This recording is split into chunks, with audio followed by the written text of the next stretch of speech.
Salut à tous, bienvenue dans cette nouvelle vidéo, j'espère que vous allez bien. Aujourd'hui, une nouvelle vidéo, vous l'avez vu dans le titre et dans la miniature de cette petite vidéo.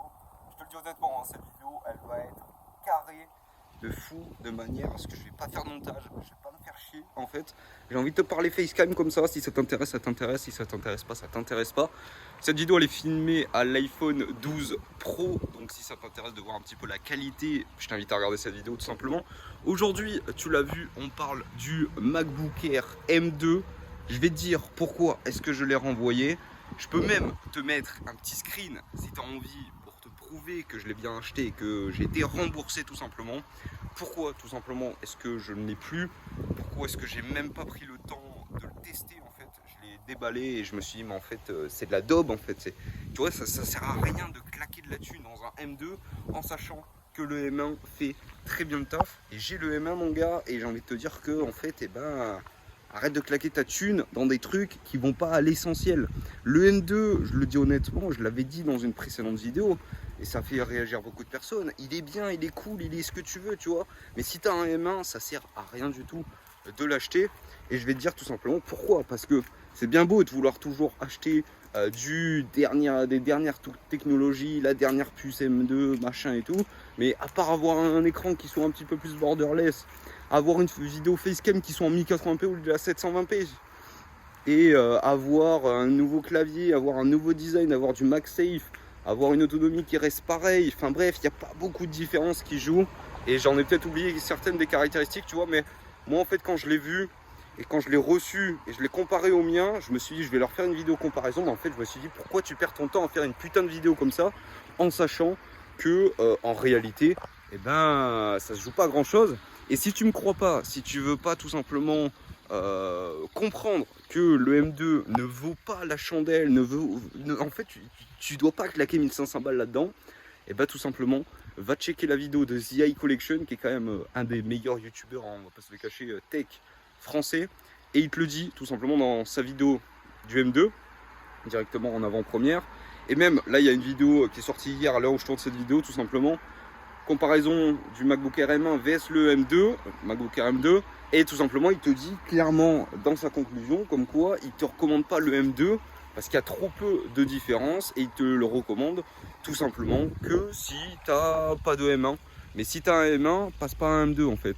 Mais si t'as jamais testé de MacBook Air ou si t'as jamais testé Apple de manière générale et t'as 1500 balles, bien évidemment achète-le ce M2. Achète-le mon gars.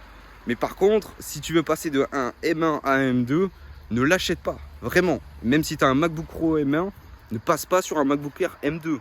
Parce que le MacBook Pro M1 fait très très bien le taf. Et je dirais même peut-être qu'il est meilleur parce qu'il y a un ventilateur, etc. Et que la différence des 35% d'amélioration du CPU, du GPU, de ce que tu veux mon gars, tu vas pas voir la différence. Donc voilà, c'est ce que j'ai envie de te dire en fait. C'est arrête de penser tout le temps à toi, arrête de tout le temps penser à vouloir acheter les derniers trucs, pense à l'environnement, pense à ton portefeuille, investis ton argent, fais autre chose, mais arrête putain de penser tout le temps à acheter les dernières technologies. Ça me fatigue de voir des mecs comme ça. Et je te dis, la vidéo que j'ai dit, n'achetez pas le MacBook Air M2, les mecs ils m'ont dit ouais mais t'es sur les caractéristiques d'Apple, tout le monde sait le faire machin, mais en fait je te compare juste les caractéristiques. Sur le papier, c'est ce qui a marqué. Là je l'ai reçu et je peux te dire qu'il n'y a pas beaucoup de différence. Et honnêtement, je te le dis, ça sert à rien en fait de l'acheter. Enfin, clairement, moi j'ai un M1. Je pourrais me permettre d'acheter le M2. Hein. Clairement, j'ai largement assez d'argent. Au début, je me suis dit, bon, s'il y a vraiment une très très grosse différence, je vais le garder. Le M2 et le M1, je le revendrai. D'ailleurs, je l'avais dit dans la vidéo, comme quoi le M1, je le revendrai à une personne de ma communauté. Et je le garde le M1 parce que tout simplement, le M2 ne vaut pas le coup du tout.